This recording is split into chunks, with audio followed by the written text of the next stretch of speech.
여러분, 안녕하세요. 여러분들과 언제나 함께하는 편안한 방송 주식부자 주부입니다. 여러분의 시간은 금입니다. 1.5배속으로 보시기 바랍니다. 혼자서 삼성전자를 장기 투자하는 것은 절대 불가능합니다. 긴 세월을 견딜 수 없습니다. 함께 가야 멀리 갈 수 있고요. 그 길에 제가 동행하도록 하겠습니다. 이번 시간에는 미국 FOMC 회의 종료됐다. 삼성전자 4분기 큰 상승 온다. 기차 떠나고 후회 말자 라는 내용에 대해 이야기를 해보겠습니다. 여러분, 목요일입니다. 오늘 하루도 행복하고 즐겁게 잘 보내시기 바랍니다. 오늘 새벽에 드디어 9월 미국 연준의 FOMC 정례 회의가 마무리되었습니다. 테이퍼링과 금리 인상에 대한 이야기가 있었고요. 미국 연방부채 상한선 적용 유예와 관련한 이야기가 있었습니다. 우선 테이퍼링과 관련해서는 예상한 바와 같이 11월이나 12월에 다시 이야기가 나올 겁니다. 빠르면 11월이나 12월부터 테이퍼링에 들어간다고 보시면 되실 것 같습니다. 내년 6월과 7월 정도까지 채권과 MBS 매입을 축소하는 테이퍼링에 들어간다고 보시면 되겠습니다. 금리 인상 부분에 대해서는 다소 기간이 늘어지는 경향을 보이고 있습니다. 애초에는 내년에 2차례 이상 금리 인상에 들어간다는 의견이 있었는데요. 23년에 금리 인상을 실시할 수 있다는 이야기가 나오고 있습니다. 하지만 미국 연준 총재들이 금리 인상 시점에 대해서 점을 찍는 점도표라는 게 있는데요. 거기서 22년에 금리 인상에 대해서 50대 50으로 나오면서 내년에 금리가 인상될 수도 있기 때문에 내년에 금리 인상이 안 될 거야 라고 마음을 놓고 있어서는 절대 안 된다는 말씀을 드립니다.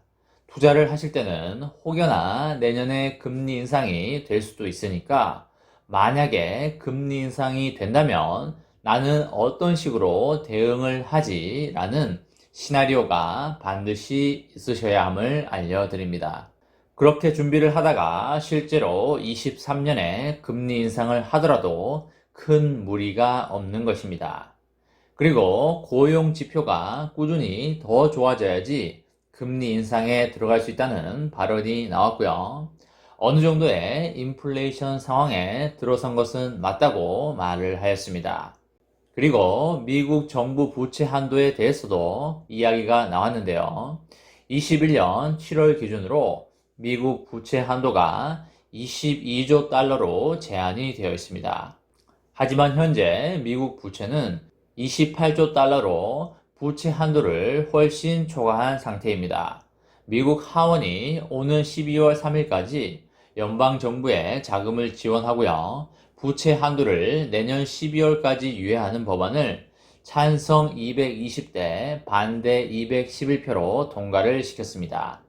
지난 2019년에 민주당과 공화당은 부채 한도를 22조 300억 달러로 설정을 했지만 한도 적용은 올해 7월 31일까지 유보하기로 합의한 바 있습니다. 이를 통하여 미국 정부는 계속적으로 채권을 발행하여 코로나 바이러스 사태에 대응하기 위한 자금으로 활용을 했습니다. 이 같은 상황에서 지난 8월 1일에 미국의 부채 한도가 다시 설정되어서 더 이상 채권 발행을 하기 어려운 상황이 됐습니다. 만약 의회가 부채 한도를 높이지 않을 경우에 채무 불이행을 막을 길이 없게 되겠습니다. 제닛 옐런 미국 재무장관은 지난 8일에 민주당과 공화당의 지도부와 낸시 펠로시 하원 의장 등에게 서한을 보내서 의회가 부채 한도 상향 법안을 통과시키지 못할 경우에 10월쯤에 미국 정부는 상환 의무를 이행하지 못하게 될 수도 있다고 경고한 바가 있습니다. 오늘 새벽에 열린 FOMC 회의는 결과적으로 나쁘지 않게 끝이 났습니다. 큰 이변이 없다면 인프라 자금 5천조도 잘 될 것이기 때문에 4분기에 펌핑장이 온다고 보는 게 맞겠습니다.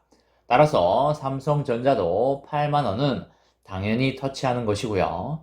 8만 원 중후반을 터치하느냐 못 터치하느냐가 관건일 수 있겠는데, 제 기준으로는 잘하면 8만 원 중후반도 터치할 수 있지 않을까 그렇게 생각하고 있습니다.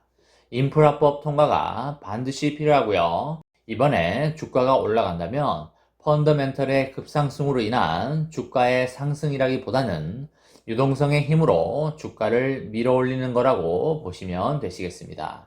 삼성전자의 주가는 최악의 가정이 상당 부분 반영이 되어서 7만 5천 원 선 구간은 빠진 만큼 빠진 가격이라고 보시면 되시겠습니다. 조정이 온다고 하여도 이번 조정은 단기에 그칠 것이고요.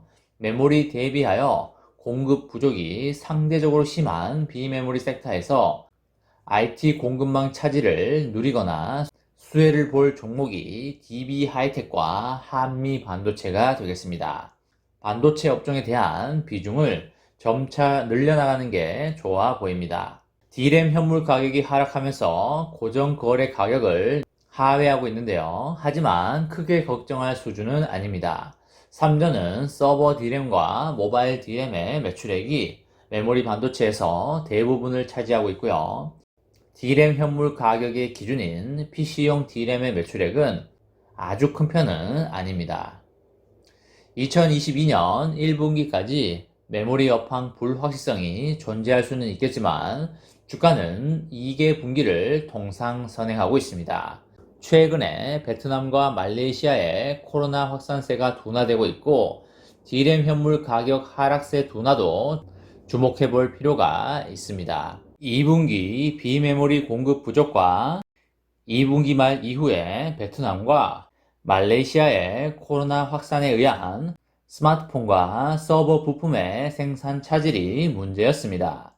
메모리가 추세적으로 하락 사이클로 진행될 위험은 코로나 사태가 장기화되어서 공급망 차질 기간이 IT의 진짜 수요 증가 기회를 덮어버릴 경우인데요. 위드 코로나 이야기도 나오고 있기 때문에 추세적 하락 사이클로 보기에는 무리가 있습니다. 삼성전자의 현재 주가는 최악의 가정까지 상당 부분 반영한 상태이고요. 단기적으로 과도한 주가 하락을 만회하는 주가 반등이 나올 수밖에 없겠습니다. 이번 조정이 단기 조정으로 그칠 전망이고요. 주가는 최하단 밴드에 위치하고 있습니다. 4분기에는 주가 랠리가 상승되기 때문에 기차 떠나고 후회하지 말고 싼 가격에 줍줍하시기 바랍니다.